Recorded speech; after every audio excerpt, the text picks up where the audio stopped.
I ultimately flipped this card for almost $8,000.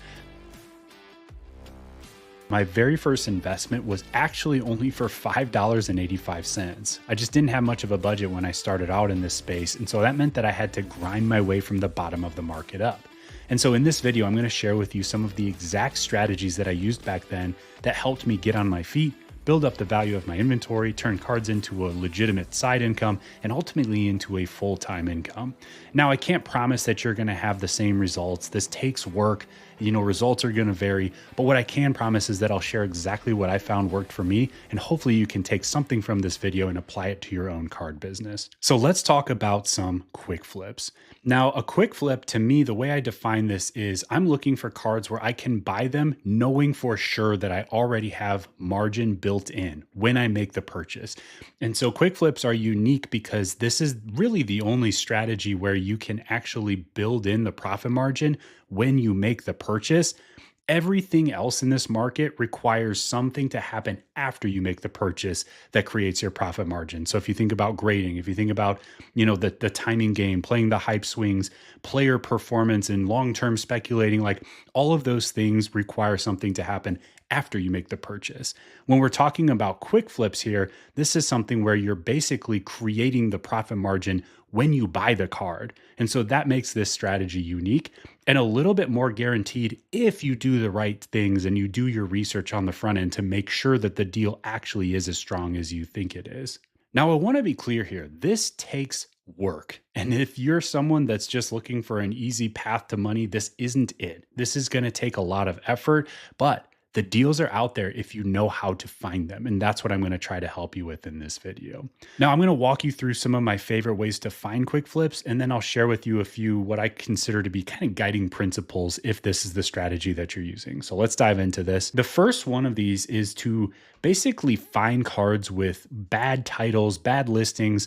Effectively what we're looking for is a seller who has been lazy in some way. And the strategy here is to effectively find the card, buy the card for a steep discount, and then fix the mistake in the listing here. So I'll give you an example. If you think about misspelled names, Caitlin Clark, for example, it's spelled Caitlin, but sometimes people spell it with a K or they spell it with a Y instead of an I at the end. And so you can find these examples of cards that'll go a little bit cheaper as a result. Giannis Antetokounmpo, good luck spelling his name if it's your first time trying, right? And so sometimes people just make mistakes in their listings, and that makes the card harder to find for buyers, and that sometimes leads to lower end prices for auctions. So you can scoop up a deal. I'm going to share an example with you here. So let's look at this Caitlin Clark Deep Space PSA 10 rookie card. This one is actually misspelled. So it's spelled with the LYN instead of the LIN here. And you can see this example went for $31.69 at auction. I want to be clear here. Auctions are usually the best way to find these deals because at buy it now or a fixed price listing, the seller can still price it for fair market value. So auctions are going to be a truer test of, is the listing correct enough for people to find the card and drive the value up to what true market value would be.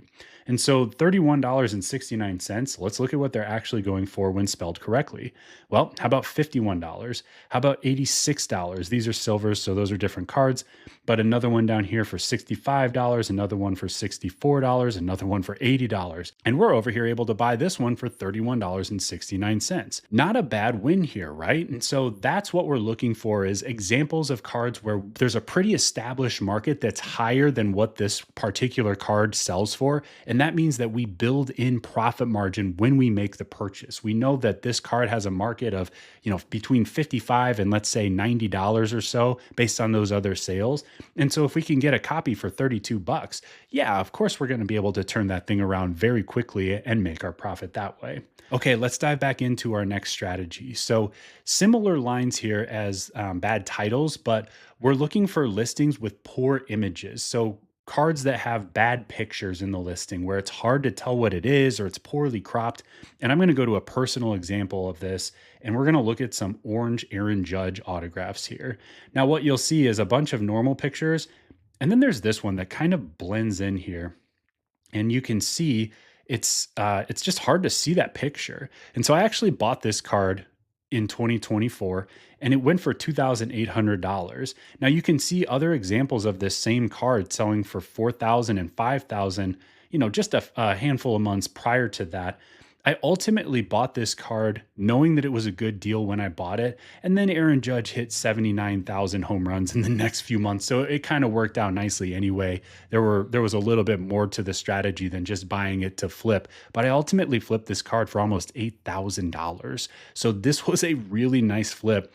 And I just wanted to pull this specific example because while I started off using these strategies at the low end of the market, you can actually do these plays on the high end of the market too. There are bad listings all over the place. And some of the other strategies also can work at the higher end of the market too. So finding listings with bad images is number two.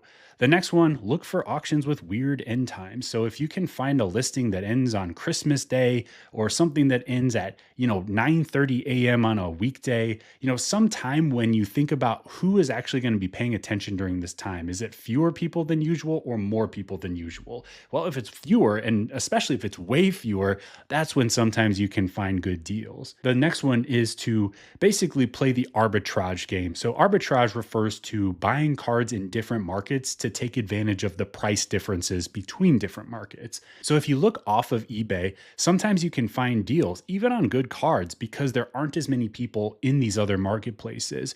eBay does so much volume compared to all the other marketplaces out there combined that there's just not as strong of a chance that if you put this on one of the auction houses or a random fixed price site, that the buyer who's willing to pay the absolute top dollar for that card is going to find it. If you put it on eBay, the chance that that buyer finds it is like 99.9%. Everybody knows eBay.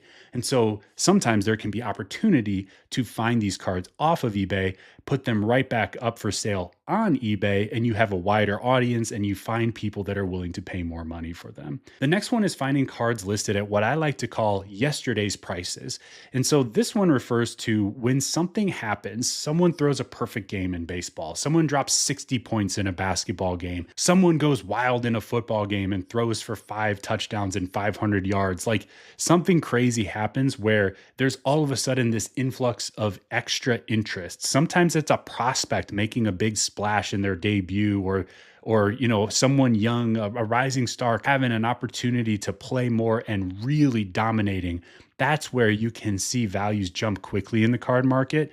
And so now and then you'll be able to find these scenarios where values change, but you can still find cards that are listed for, again, yesterday's prices before the values had kind of jumped. And so you'll see sales starting to trend up pretty quickly, but you can still find these cards sitting out there at the old prices. Buy them, turn them around and flip them. Now you got to be careful with this one because those price jumps don't always last forever. So you've got to be quick to move these cards if you find one of those deals.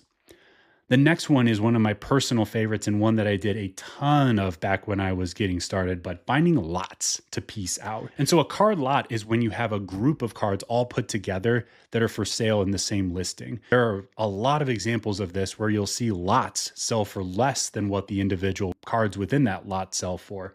And so you can buy a lot and then do the work to piece those cards out and sell them individually to make your money that way. Now, one tip when I'm buying a lot, I want to make sure that I can see my path to profit very quickly and easily. I don't want to pay full market price and end up like just investing in a bunch of random cards at full value. I want to make sure that I'm getting a steep discount where I can flip 1 or 2 cards, get all my money back, maybe even turn a profit, and then the rest of the cards are all just gravy from there. And so let's go to eBay and I'll show you an example of this. So I've searched for Chrome Auto Lot here. Now what I want to do is filter to auctions only. And then I'm just going to start going through these and take a look to see, do any of these look like the types of lots that there's some margin built into? Like, do any of these appeal to me? Do I feel like I can buy any of these for less than market value so that I can flip these cards for a profit? Now, this is where the work comes in, guys. This is not easy because you don't know necessarily what every card in the lot is worth without putting in the work to look them up and figure out, all right, what are recent comps on some of these?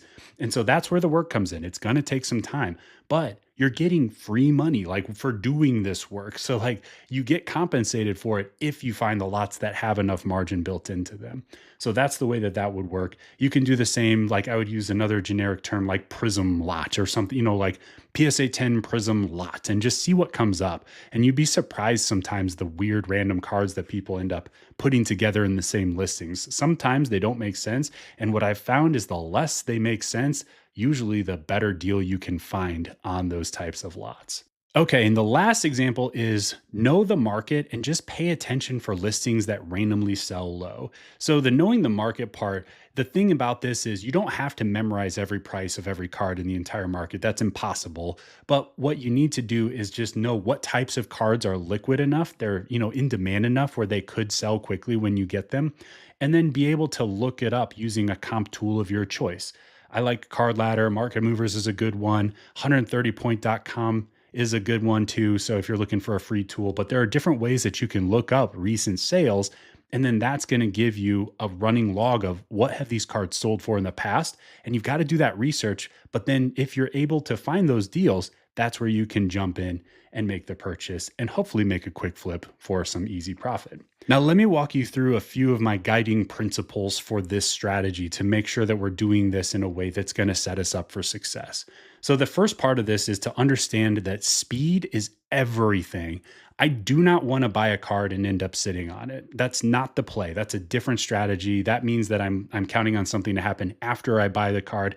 What I'm looking for is cards that I can buy at such a steep discount that I know for a fact when I make that purchase that I'm going to be able to sell it. And so I want to have that card listed basically the day I get it in the mail.